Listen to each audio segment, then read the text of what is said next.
ذلتوں کے مارے لوگ، مصنف فیودور داستویوسکی، تیسرا حصہ، 5واں باب۔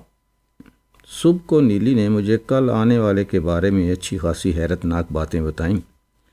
ایسے تو یہ بات بھی بجائے خود بڑی عجیب تھی کہ مسلوبیوف نے اسی شام میرے یہاں آنے کی سوچی۔ اسے یقینی طور پر معلوم تھا کہ میں گھر پر موجود نہیں ہوں گا۔ مجھے اچھی طرح یاد ہے کہ پچھلی ملاقات کے موقع پر یہ بات میں اس پر واضح کر چکا تھا۔ نیلی کا بیان ہے کہ اول تو وہ دروازہ کھولنے ہی کو تیار نہ تھی، کیونکہ اسے ڈر تھا۔ رات کے 8 بج چکے تھے، لیکن اس نے دروازے کے روزن میں سے یہ سمجھا بجھا کر اسے راضی کر لیا کہ ابھی وہ میرے نام رکا لکھ کر نہیں چھوڑ گیا تو کل میرے لیے ہی کسی وجہ سے مصیبت ہو جائے گی۔ جب اس نے اندر آنے کو دروازہ کھولا تو پہلے تو فوراً ہی اس نے ایک پرزہ لکھا اور پھر اس کے پاس جا کر صوفے پر برابر بیٹھ گیا۔ میں اٹھ کھڑی ہوئی، اس سے بات کرنے کو جی نہیں چاہتا تھا۔ نیلی کا بیان ہے کہ مجھے اس سے بہت ڈر لگا۔ اس نے بیبنوا کے بارے میں بات چھیڑی، کہنے لگا کہ اسے بڑا غصہ ہے کہ اب مجھ پر ہاتھ نہیں ڈال سکے گی، اور پھر آپ کی تعریف کرنے لگا اور بولا کہ وہ آپ کا بڑا خیر خواہ ہے اور آپ کو وہ بالکل بچپن سے جانتا ہے۔ اس کے بعد میں اس سے بات چیت کرنے لگی۔ اس نے جیب سے کچھ مٹھائی کی گولیاں نکالی اور مجھ سے کہنے لگا کہ لے لو۔ میں لینا نہیں چاہتی تھی، مگر اس نے مجھے یقین دلانا چاہا کہ میں اچھا آدمی ہوں، گانا جانتا ہوں، ناچ سکتا ہوں۔ وہ کود کر کھڑا ہو گیا اور ناچنے لگا۔ اس پر مجھے ہنسی آ گئی۔ پھر کہنے لگا کہ ذرا دیر میں یہیں ٹھہروں گا، وانیا کا انتظار کروں گا، ممکن ہے وہ اس عرصے میں آ جائے، اور بہت اصرار سے کہنے لگا کہ ڈرو نہیں، پاس ہی بیٹھ جاؤ۔ میں پاس بیٹھ تو گئی لیکن بولی نہیں۔ پھر وہ بولا کہ میری اماں اور نانا سے اس کی واقفیت تھی، اور پھر میں اس سے بات کرنے لگی۔ وہ بہت دیر تک یہیں رہا۔ مگر تم نے باتیں کس بارے میں کیں؟ اماں کے بارے میں، بیبنوا کے بارے میں، نانا ابا کے بارے میں۔ کوئی 2 گھنٹے وہ یہاں بیٹھا رہا۔ معلوم ہوتا تھا کہ نیلی بتانا نہیں چاہتی کہ ان دونوں میں کس سلسلے کی باتیں ہوتی رہی تھیں۔ میں نے بھی اس سے پوچھ گچھ نہیں کی، اس امید میں کہ مسلوبیوف کی ہی زبانی سب کچھ معلوم ہو جائے گا۔ پتہ نہیں کیوں، بہرحال مجھے خیال گزرا کہ مسلوبیوف جان بوجھ کر ایسے وقت آیا تھا جب میں گھر پر موجود نہ ہوں اور نیلی اکیلی ہو۔ بھلا کس غرض سے اس نے ایسا کیا؟ میں نے جی میں سوچا۔ نیلی نے مجھے مٹھائی کی 3 گولیاں دکھائیں جو مسلوبیوف نے اسے دی تھیں۔ یہ پھلوں کے رس کی مٹھائی تھی، ہرے اور لال رنگوں کے کاغذوں میں لپٹی ہوئی، بہت بھدی، شاید کسی سبزی فروش کی دکان سے خریدی گئی ہوں گی۔ مجھے یہ گولیاں دکھاتے ہوئے نیلی مسکرا دی۔ تو تم نے کھا کیوں نہیں لی؟ میں نے پوچھا۔ میرا دل نہیں چاہا، اس نے سنجیدگی سے تیوری چڑھاتے ہوئے کہا۔ میں نے اس سے نہیں لی تھی، وہ خود ہی صوفے پر چھوڑ گیا۔ اس روز مجھے بہت بھاگ دوڑ کرنی تھی۔ میں نیلی سے رخصت لینے لگا۔ اکیلے میں تمہارا جی تو نہیں گھبرائے گا؟ میں نے گھر سے نکلتے وقت اس سے پوچھا۔ جی گھبرائے گا بھی اور نہیں بھی گھبرائے گا۔ گھبرائے گا اس لیے کہ آپ بہت دیر تک گھر پر نہیں ہوں گے۔ یہ جملہ کہتے ہوئے اس نے ایسی محبت بھری نظر سے مجھے دیکھا۔ اس روز صبح تمام وقت وہ مجھے اسی پیار بھری نظر سے دیکھتی رہی، ایسی حشاش بشاش رہی، اور ایسا لاڈ تھا اس کے طور طریقے میں، مگر ساتھ ساتھ کسی بات سے جھیمپ بھی رہی تھی، بلکہ لجائی جا رہی تھی، ایسے گویا مجھے کوئی تکلیف دینے سے ڈر رہی ہو، اور خطرہ ہے کہ کہیں میری دل سوزی کا دامن اس کے ہاتھ سے چھوٹ نہ جائے، اور اپنی دلی کیفیت کو کھل کر سامنے لاتی ہوئی گھبرا رہی تھی، جیسے شرماتی ہو۔ تمہارا جی کیوں نہیں گھبرائے گا بھلا؟ ابھی تم نے ہی کہا ہے کہ جی گھبرائے گا بھی اور نہیں بھی گھبرائے گا۔ میں نے اس سے سوال کیا اور بے اختیار میرے ہونٹوں پر مسکراہٹ کھیل گئی۔ وہ ادھر مجھے اتنی پیاری اور عزیز ہو گئی تھی۔ میں خود تو جانتی ہوں اس کا سبب، اس نے کسی قدر مسکراتے ہوئے جواب دیا، اور پھر اسے کسی بات کی جھیمپ سوار ہوئی۔ ہم دونوں چوکھٹ پر کھڑے باتیں کر رہے تھے۔ دروازہ کھلا تھا۔ نیلی میرے سامنے کھڑی تھی، آنکھیں جھکائے۔ ایک ہاتھ سے اس نے میرا کندھا تھام رکھا تھا اور دوسرے ہاتھ سے میری آستین کھرچ رہی تھی۔ کیا بات ہے، کوئی راز؟ میں نے پوچھا۔ نہیں، ایسی کوئی بات نہیں، میں نے آپ کی غیر حاضری میں آپ کی کتاب پڑھنی شروع کر دی ہے، اس نے دبی آواز میں مجھ سے کہا، اور ایک نرم نگاہ، گہری نگاہ مجھ پر ڈالتے ہوئے وہ بالکل سرخ ہو گئی۔ اچھا، تو یہ بات ہے۔ کو پسند آئی کتاب؟ اس مصنف کی پریشانی سے گزرنا پڑا جس کے منہ پر اس کی تعریف کی جائے، لیکن میں کہہ ڈالتا خدا جانے اگر اس لمحے نیلی کو چوم سکتا۔ بہرحال کسی وجہ سے چومنا بس میں نہ تھا۔ نیلی چپ کی چپ رہ گئی۔ کیوں؟ کس وجہ سے وہ مر گیا؟ اس نے گہرے غم کی احساس کے ساتھ کنکھیوں سے مجھ کو دیکھا اور فوراً آنکھیں نیچی کر کے سوال کیا، کون؟ وہ نوجوان جو پھیپھڑوں کی بیماری سے مر گیا، کتاب میں جو ہے۔ کیا کیا جائے، یہی ہونا تھا نیلی۔ بالکل نہیں، اس نے قریب سرگوشی کے انداز میں جواب دیا، لیکن جیسے ایک دم بے ربطی سے، کس قدر ناگواری سے منہ پھلائے ہوئے اور زمین پر آنکھیں اور گاڑ کے۔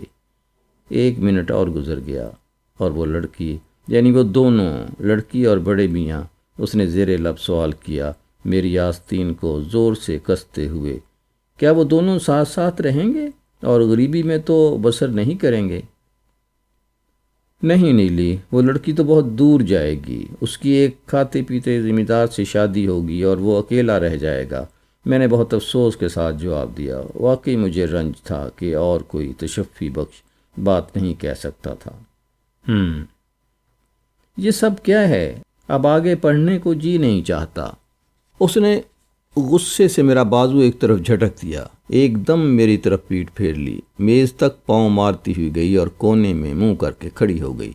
آنکھیں زمین پر گاڑے ہوئے تھی، منہ سرخ تھا اور سانس بے کرینہ چل رہی تھی، جیسے بہت بری طرح دل ٹوٹا ہو۔ بس نیلی، کیا ہوا؟ خفا ہو گئیں؟ میں نے اس کی طرف قدم بڑھاتے ہوئے کہا، یہ کوئی سچ مچ تھوڑی ہے جو لکھا ہوا ہے، سب فرضی ہے، من گھڑت، حساس لڑکی، بھلا اس میں ناراض ہونے کی کیا بات؟ میں کیوں ہوتی ناراض؟ اس نے دبی آواز میں کہا اور بڑی روشن اور پیار بھری نظروں سے مجھے دیکھا، پھر ایک دم میرا ہاتھ تھام کر اپنا منہ میری چھاتی سے بھینچ لیا اور پتہ نہیں کیوں رونے لگی۔ لیکن اسی لمحے وہ ہنس پڑی، روئی بھی، ہنسی بھی، ساتھ ساتھ۔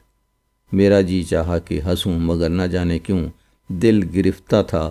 وہ کسی طرح سر اٹھانے کو تیار نہ تھی، اور جب میں نے اپنے شانے سے اس کا سر جدا کرنا چاہا تو اس نے اور زور سے بھینچا اور زور سے ہنسنے لگی۔ آخر میں یہ جذباتی منظر ختم ہوا، ہم دونوں ایک دوسرے سے جدا ہو گئے۔ مجھے جانے کی جلدی تھی۔ نیلی کا چہرہ سرخ تھا اور ابھی تک اس پر جھیپ سوار تھی، آنکھیں ستاروں کی طرح جگمگا رہی تھیں۔ وہ اسی حال میں میرے پیچھے دوڑی ہوئی زینے پر آئی اور کہنے لگی کہ ذرا جلدی لوٹ آنا۔ میں نے چلتے چلتے وعدہ کیا کہ تیسرے پہر کے کھانے تک ضرور واپس آ جاؤں گا، بلکہ جتنی جلد ممکن ہوگا پہنچوں گا۔ پہلے تو میں منیف گھرانے میں گیا۔ دونوں میاں بیوی کی طبیعت ناساز تھی۔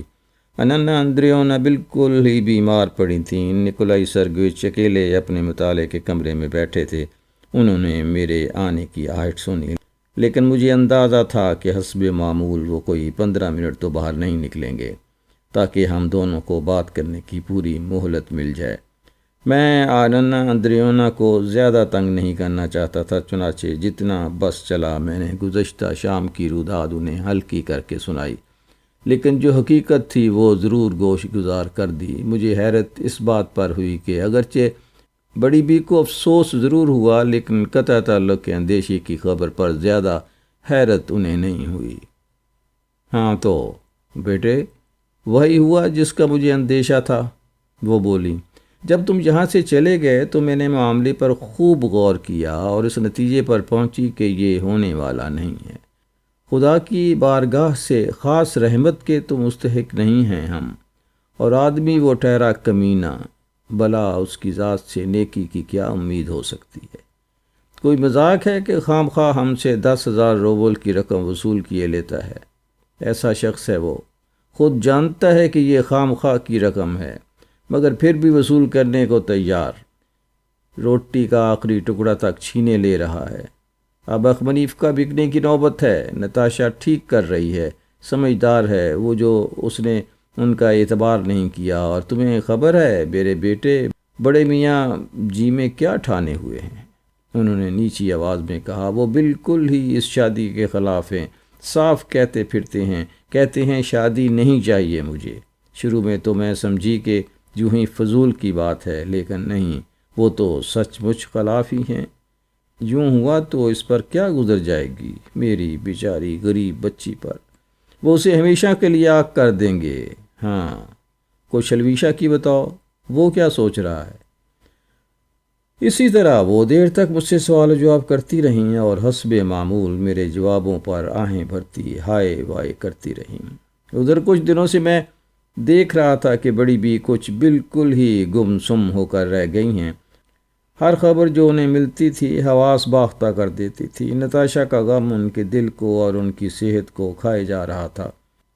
بڑے میاں ڈریسنگ گاؤن لپیٹے اور سلیپر پہنے باہر آئے۔ انہیں خود حرارت کی شکایت تھی، مگر بیوی کو بہت نرمی سے دیکھتے رہے اور جتنی دیر میں وہاں موجود رہا وہ نرس کی طرح بیوی کی تیمارداری میں لگے رہے۔ ان کی آنکھوں میں آنکھیں ڈال کر دیکھتے رہے، ان کے سامنے ادب سے پیش آتے رہے۔ جس نگاہ سے وہ بیوی کو دیکھتے تھے اس میں بڑی گلاوٹ تھی۔ اننا اندریونا کی بیماری نے بڑے میاں کو ڈرا دیا تھا۔ انہیں یہ ڈر تھا کہ اگر کہیں اننا اندریونا بھی ہاتھ سے چلی گئیں تو ساری زندگی ملیا میٹ ہو جائے گی۔ میں کوئی گھنٹہ بار ان کے ہاں ٹھہرا۔ جب رخصت ہونے لگا تو بڑے میاں ڈیوڑی میں میرے ساتھ ساتھ چلے آئے اور نیلی کے بارے میں دریافت کرنے لگے۔ وہ تو واقعی سنجیدگی سے سوچنے لگے تھے کہ اس لڑکی کو بیٹی بنا کر اپنے ہاں رکھ لیں۔ مجھ سے مشورہ کرنے لگے کہ اننا اندریونا کو اس پر کیوں کر آمادہ کیا جائے۔ انہوں نے نیلی کے بارے میں خاص طور سے کرید کر سوال کیے کہ آیا کچھ اور اس کے متعلق پتہ چلا کہ نہیں۔ میں نے انہیں جلدی میں مختصر سا جواب دے دیا۔ میرے بیان نے ان پر کافی اثر کیا۔ اچھا، پھر باتیں ہوں گی اس کے بارے میں، انہوں نے فیصلہ کن انداز میں کہا۔ اور بس اتنا، مگر خیر ذرا میری طبیعت سنبھل جائے، میں خود ہی آؤں گا اور پھر طے کریں گے۔ ٹھیک دن کے 12 بجے تھے کہ میں مس لیبیوف کے ہاں پہنچ گیا۔ میری حیرت کی کوئی انتہا نہ رہی کہ وہ پہلی صورت جو وہاں نظر آئی وہ پرنس صاحب کی تھی۔ وہ ڈیوڑی میں کھڑے اوور کوٹ پہن رہا تھا اور مس لیبیوف لپک جھپک سے اسے کوٹ پہنا رہا تھا۔ کوٹ پہنا کر اس نے اس کی چھڑی حوالے کی۔ مس لیبیوف پہلے ہی بتا چکا تھا کہ پرنس سے اس کی جان پہچان ہے، مگر اس کے باوجود یہاں کی ملاقات نے مجھے حیرت زدہ کر دیا۔ پرنس نے مجھے دیکھا تو ذرا گڑبڑا گیا۔ اوہو، آپ ہیں؟ وہ ذرا مبالغہ آمیز تپاک سے بولا۔ بھائی واہ، کیا ملاقات ہوئی ہے! ذرا خیال تو کیجئے، ابھی مجھے مسٹر مس لیبیوف کی زبانی معلوم ہوا کہ آپ دونوں ایک دوسرے کو جانتے ہیں۔ بڑی خوشی ہوئی، بہت ہی مسرت ہوئی کہ آپ سے ملاقات ہو گئی۔ میں تو خود آپ سے ملنے کا مشتاق تھا اور سوچ رہا تھا کہ جلد سے جلد ملاقات کی جائے۔ اگر اجازت ہو تو آپ سے ایک التجا ہے، میری مدد کیجئے۔ ذرا بتائیے کہ اب کیا صورتحال ہے؟ آپ غالباً سمجھ گئے ہوں گے کہ میں کل والے واقعے کے بارے میں کہتا ہوں۔ آپ کے وہاں گہرے تعلقات ہیں اور جو کچھ ہوتا رہا ہے تو وہ سب آپ کی نظر میں ہے اور آپ کا اثر بھی ہے۔ سخت افسوس ہے کہ فی الحال ٹھہر نہیں سکتا، ضروری کام ہے، لیکن 2-4 دن میں، بلکہ ممکن ہے جلد ہی مجھے آپ کے ہاں حاضری کا شرف نصیب ہو۔ اور اب اس نے کچھ ضرورت سے زیادہ تپاک سے ہاتھ ملایا، مس لیبیوف سے نظر میں بات کی اور چل دیا۔ کہو، خدا کے واسطے بتاؤ مجھے، میں نے کمرے میں قدم رکھتے ہی کہا۔ میں تم سے کچھ نہیں کہوں گا، مس لیبیوف نے میری بات کاٹی۔ جلدی سے اس نے ٹوپی اٹھائی اور ڈیوڑی کی طرف تیزی سے قدم بڑھائے۔ ضروری کام ہے میرے بھائی، جلدی پڑی ہے، دیر ہو گئی مجھے۔ مگر تم نے خود ہی تو مجھے 12 بجے آنے کو لکھا تھا، تو کیا کروں کہ لکھا تھا؟ کل میں نے تمہیں لکھا تھا اور آج مجھے کسی نے لکھا۔ میرا سر چکرا رہا ہے، معاملہ ایسا آ پڑا، لوگ میرے انتظار میں بیٹھے ہیں۔ معاف کرنا وانیا، اور تمہارا دل رکھنے کو اگر میں کچھ کر سکتا ہوں تو تجویز ہے کہ میری ٹھگائی کر دو کہ میں نے تمہیں بے وجہ دکھ کیا۔ اگر تمہیں اپنا اطمینان خاطر کرنا ہے تو جلدی کرو، ہاتھ جما دو میرے، لیکن خدا را ذرا جلدی، دیر نہ کرو، کام ہے ضروری، میرا انتظار ہو رہا ہے۔ بھلا میں تمہارے کیوں ہاتھ جماؤں؟ کام ہے تو دوڑو جاؤ، سبھی کو اس طرح اچانک کام آ پڑتے ہیں، اور یہ صرف والی بات میں تم سے پھر کسی وقت کہوں گا۔ اس نے ڈیوڑی کی طرف لپکتے ہوئے اور کوٹ پہنتے ہوئے کہا۔ میں نے بھی اس کی دیکھا دیکھی کوٹ پہننا شروع کر دیا۔ مجھے بھی تم سے کام ہے، بہت ہی ضروری کام، اس لیے میں نے تمہیں بلایا تھا۔ خاص تمہارا اور تمہارے ہی مطلب کا کام ہے، لیکن اب چونکہ دم بھر میں تم سے اس کے متعلق کہہ ڈالنا ممکن نہیں ہے، تو خدا کے لیے تم مجھ سے وعدہ کرو کہ آج ہی شام کو ٹھیک 7 بجے آ جاؤ گے، نہ پہلے آنا نہ دیر لگانا، گھر پر رہوں گا میں۔ آج؟ میں نے غیر یقینی انداز میں کہا، یار مجھ کو آج شام کو ایک جگہ جانا ہے میرے پیارے، تو وہاں ابھی ہو آؤ جہاں شام کو جانا ہے، اور شام کو میری طرف آ جانا، کیونکہ وانیہ جو باتیں مجھے تم سے کرنی ہیں تم ان کا تصور بھی نہیں کر سکتے۔ اچھی بات ہے، اچھا تو مگر ایسی بات کیا ہے؟ سچ کہتا ہوں تم نے مجھ میں کرید پیدا کر دی۔ اسی اسنا میں ہم پھاٹک سے باہر نکل آئے تھے اور فٹ پاتھ پر کھڑے تھے۔ اچھا تو آ رہے ہو تم؟ اس نے اسرار سے پوچھا۔ کہا تو کہ آؤں گا۔ نہیں ایسے نہیں، پکا وعدہ کرو۔ توبہ کیا آدمی ہے۔ اچھا پکا وعدہ رہا۔ بہت اچھا، بہت خوب۔ تو اب تمہارا کدھر کا راستہ ہے؟ اس طرف کا۔ میں نے داہنی جانب اشارہ کیا۔ اور مجھے اس طرف جانا ہے۔ اس نے بائیں طرف اشارہ کیا۔ اچھا رخصت، وانیہ یاد رکھنا 7 بجے۔ عجیب ہے، میں نے اس کی پشت پر دیکھتے ہوئے سوچا۔ میں اس روز شام کو نتاشا کے ہاں جانے والا تھا، لیکن چونکہ اب مصری بیوف سے وعدہ کر چکا تھا، اس لیے طے کیا کہ فوراً نتاشا کے ہاں ہو آؤں۔ یقین تھا کہ الویشا وہاں ملے گا، اور واقعہ یہ ہے کہ وہ موجود تھا۔ میرے آنے سے بہت ہی زیادہ خوش ہوا۔ وہ بہت دلکش لگ رہا تھا اور نتاشا پر فدا ہوا جا رہا تھا۔ میرے پہنچنے سے اور مگن ہو گیا۔ نتاشا اگرچہ اپنے طور پر کوشش کر رہی تھی کہ خوش و خرم نظر آئے، لیکن صاف معلوم ہوتا تھا کہ طبیعت پر جبر کر رہی ہے۔ چہرے پر زردی اور مریضانہ کیفیت چھائی ہوئی تھی۔ نیند بھر کے سوئی نہ تھی۔ الویشا کے ساتھ وہ پہلے سے کہیں زیادہ مہربان تھی۔ اگرچہ الویشا نے بہت باتیں بنائیں، بہت ادھر ادھر کے قصے سنائے تاکہ اس کی طبیعت بہلا دے اور ان ہونٹوں پر مسکراہٹ لے آئے جو بے اختیار سنجیدگی کا شکار ہو رہے تھے۔ اس کوشش میں وہ جان بوجھ کر کاتیا اور اپنے باپ کے متعلق تذکرے سے گریز کرتا رہا۔ معلوم ہوتا تھا کہ کل مصالحت کی ساری کوششیں رائے گاں ہو چکی تھیں۔ تمہیں خبر ہے کیا؟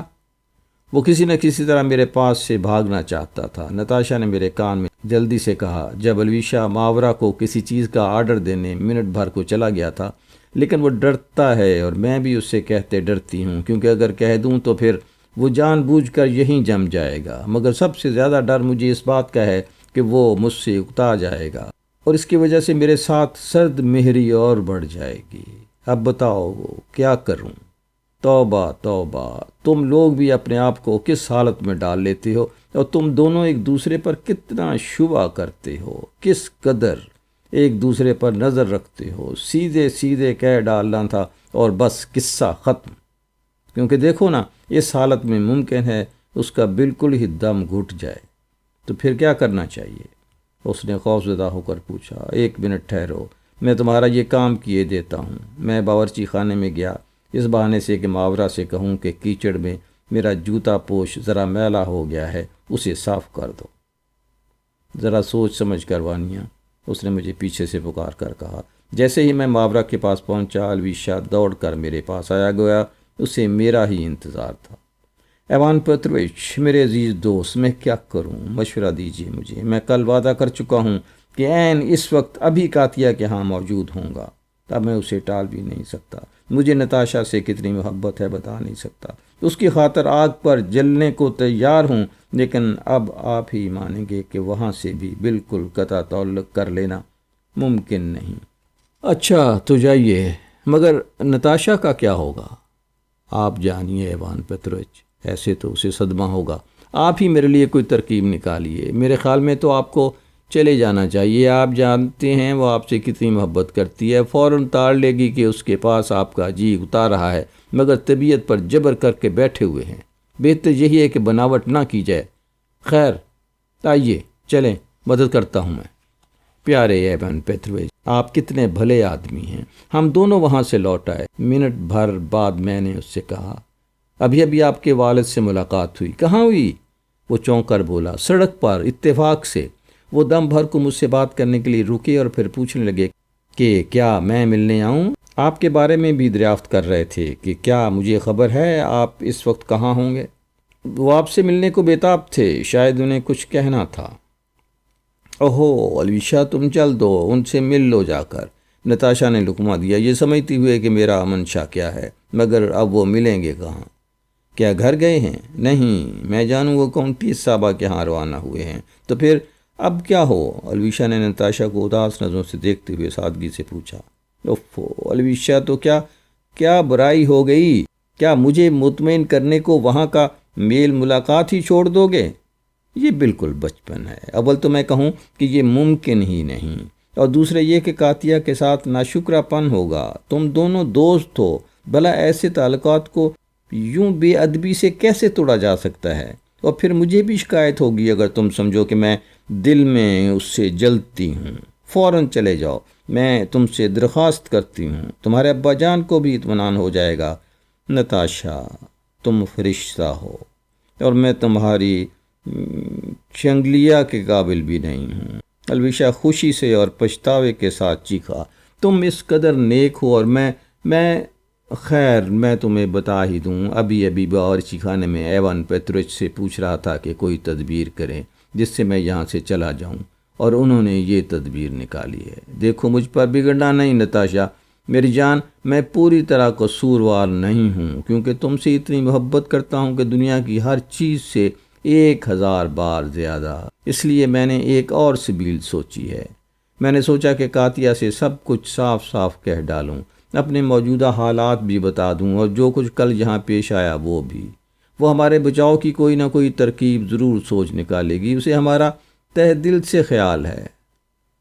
اچھا تو پھر یہی کرو، نتاشا نے زیر لب تبسم سے جواب دیا، اور ہاں میرے دوست، میں خود بھی کاتیا سے ملنے کی بڑی مشتاق ہوں۔ اس کی صورت کیا کی جائے؟ اس پر الویشا کا جوش و خروش بیان سے باہر تھا۔ وہ فوراً تدبیریں سوچنے لگا کہ ان دونوں کی ملاقات کیسے کرائی جائے۔ اس کے دماغ میں تو یہ بات بہت معمولی سی تھی، کاتیا ملاقات کی خود کوئی سبیل کر لے گی۔ اس نے اس خیال کو وفور شوق اور فرتے جذبات سے بڑھا کر بیان کر دیا۔ وعدہ کیا کہ اچھا آج ہی جواب لے کے آؤں گا، 2 گھنٹے کے اندر، اور شام کا وقت نتاشا کے ساتھ گزارے گا۔ کیا واقعی آؤ گے؟ نتاشا نے اسے چلتے وقت پوچھا۔ تو کیا تمہیں کچھ شبہ ہے؟ رخصت نتاشا، رخصت میری پیاری، میری جان، خدا تمہیں سلامت رکھے۔ اچھا رخصت وانیا۔ اوفو پھر بے ادبی سے میں آپ کو وانیا کہہ گیا ہوں۔ ایوان پیتروچ سنیے، میں آپ سے اتنی تو محبت کرتا ہوں، پھر آپ جناب تم کیوں نہ رہے ہمارے درمیان؟ اچھا تم ہی صحیح، خدا کا شکر، کئی 100 بار تو دماغ میں آیا ہوگا، لیکن پھر بھی ہمت نہیں پڑی کہ آپ سے کہہ دوں۔ دیکھیے پھر منہ سے وہی لفظ آپ نکلا، واقعی ہے بہت مشکل آپ کو تم کہہ کر پکارنا۔ لگتا ہے کہیں کسی جگہ تولسٹائی نے اس کو خوب بیان کیا ہے، 2 آدمی ایک دوسرے سے وعدہ کرتے ہیں کہ آئندہ تم کہہ کر خطاب کیا کریں گے، مگر کسی طرح بن نہیں پڑتا، اور ایسے جملوں سے گریز کرتے ہیں جہاں تم یا آپ کہنا پڑے۔ ہائے نتاشا، کاش ہم تم دونوں کبھی بچپن اور لڑکپن کتاب پڑھ ڈالتے مل کر، کیا خوب ہے وہ۔ بس ہو چکا، اب جاؤ، چلتے بنو۔ نتاشا نے اسے مسکراتے ہوئے نکال باہر کیا، خوشی کے مارے باتیں ہی بنانے لگے۔ اچھا رخصت، 2 گھنٹے کے اندر میں تمہارے پاس موجود ہوں گا۔ اس نے نتاشا کے ہاتھ کو بوسہ دیا اور تیزی سے نکل گیا۔ دیکھتے ہو وانیا، اس نے کہا اور آنسوؤں سے پھوٹ پڑی۔ میں نتاشا کے ہاں کوئی 2 گھنٹے ٹھہرا، اسے دلاسا دیتا رہا اور پوری طرح پرسکون کر دینے میں کامیاب ہو گیا۔ واقعی وہ حق بجانب تھی اور اس کے سارے شکوک بجا تھے۔ جب مجھے اس کی موجودہ صورتحال کا خیال آیا تو دل محسوس کر رہ گیا۔ مجھے اس کے بارے میں خدشہ تھا، مگر کیا کیا جائے؟ الویشا نے بھی مجھے چکرا دیا تھا۔ وہ اب بھی پہلے سے کچھ کم نتاشا کو نہیں چاہتا تھا، بلکہ ممکن ہے اس کے جذبات کچھ اور شدید تر ہی ہو گئے ہوں، اور پچھتاوے اور شکر گزاری کے احساس کی وجہ سے اسے اور دکھ پہنچنے لگا ہو۔ لیکن اسی کے ساتھ ساتھ نئی محبت اس کے دل میں مضبوطی سے جاگزیں ہوتی جا رہی تھی۔ انجام کیا ہوگا اس کی پیش بینی کرنا ممکن نہیں تھا۔ خود مجھے کاتیا سے ملنے کی بےتابی شروع ہو گئی تھی۔ میں نے ایک بار پھر نتاشا سے وعدہ کیا کہ کاتیا سے جان پہچان پیدا کروں گا۔ آخر میں نتاشا گویا مگن ہو گئی۔ باتوں کے سلسلے میں اسے میں نے نیلی اور مسٹر بیف کا قصہ بھی کہہ سنایا، بے بنوا کا تذکرہ کیا، اور آج مسٹر بیف کے ہاں پرنس سے جو اتفاقاً مٹ بھیڑ ہو گئی تھی وہ، اور مسٹر بیف سے میں نے 7 بجے ملنے کا جو وعدہ کیا تھا، سب بیان کر دیا۔ ان سب باتوں سے اسے بڑی دلچسپی ہوئی۔ نتاشا کے والدین کا حال میں نے اس سے کم ہی بیان کیا اور وقتی طور پر اپنے ہاں بڑے میاں کی آمد کا ذکر ہی نہیں چھیڑا۔ ممکن ہے کہ پرنس سے جو انہوں نے ڈویل کی تجویز ٹھہرائی تھی اس سے نتاشا سہم جاتی، اسے بھی مسٹر بیف اور پرنس کے تعلقات بہت عجیب لگے، اتنے ہی عجیب جتنے پرنس کی یہ غیر معمولی تمنا کہ مجھ سے قریبی تعلقات قائم کیے جائیں۔ اگرچہ اس کا کافی سبب موجودہ صورتحال کو بھی قرار دیا جا سکتا ہے۔ میں کوئی 3 بجے دن کو گھر لوٹا اور نیلی بڑی خندہ پیشانی کے ساتھ مجھ سے ملی۔